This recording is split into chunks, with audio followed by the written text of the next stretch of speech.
મહાદેવને પ્રાર્થના કરીએ કે સૌના જીવનમાં નવું વર્ષ સુખ શાંતિ ને સમૃદ્ધિ લઈને આવે.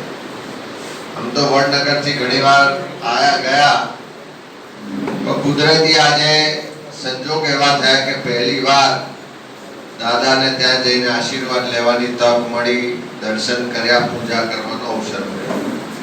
મને પૂજારી કહે છે તમે એવા દિવસે આયા કે કાર્તિકેય ભગવાનનું મંદિર આજે વર્ષમાં એક જ દિવસ ખુલે અને એ દિવસે તમને દર્શન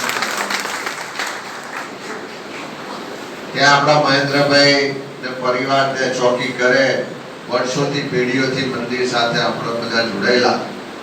એ કહે કે હુકમ થાય તો જ અહીં અવાય, બાકી તો બધા પ્રયત્ન બહુ કરે, અમે કેવડાઈએ કે આવજો આવજો, પણ આવવાનું ના થાય. પણ કુદરતી આજે તમે બધાએ આમંત્રણ આપ્યું ને દાદાના દર્શન થયા અને એનો પણ તમને બધાને ખૂબ ખૂબ આભાર.